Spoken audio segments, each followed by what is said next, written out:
नमस्कार, मैं हूँ आंचल। स्वागत है आपका आंचल के नजरिए में।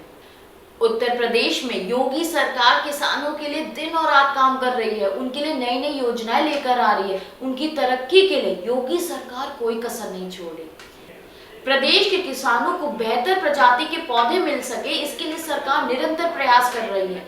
इसके चलते योगी सरकार ने अगले 5 सालों के लिए फसलों और सब्जियों की खेती का दायरा और उपज बढ़ाने के साथ ही साथ इसकी प्रोसेसिंग को बढ़ावा देने के लिए महत्वाकांक्षी लक्ष्य रखा है। इसके तहत बागवानी फसलों और क्षेत्रफल 11.6% से बढ़ाकर 16% करके और फूड प्रोसेसिंग का हिस्सा 6% से बढ़ाकर 20% किए जाने का लक्ष्य रखा है।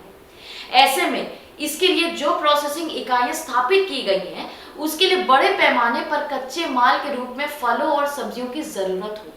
अगर हम बात करें 2017 से पहले की, तो किसानों के विकास का तो नामो निशान नहीं था।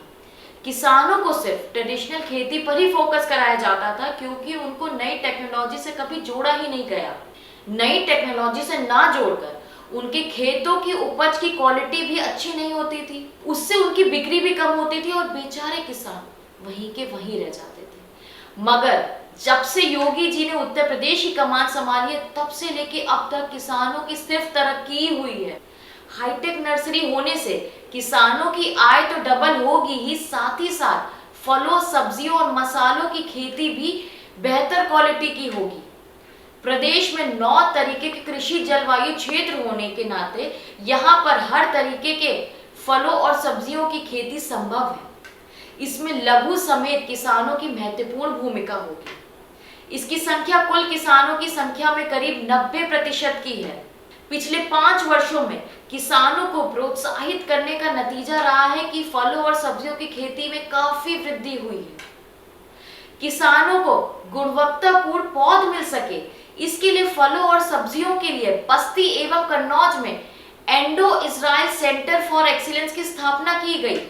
नमी और तापमान को नियमित करके बेमौसम गुणवत्तापूर्ण पौधों और सब्जियों को उगाने के लिए एंडो इजराइल टेक्निक पर संरक्षित खेतों को बढ़ावा देने का काम निरंतर जारी है। अब मेरा नजरिया ये कहता है कि योगी सरकार किसानों के हितों के लिए तो निरंतर काम कर ही रही है, बल्कि उनको नई टेक्नोलॉजी से भी जोड़ रही है। इससे फसलों की उपज तो बढ़ेगी ही, साथ ही साथ उनका पर्सनालिटी डेवलपमेंट भी होगा।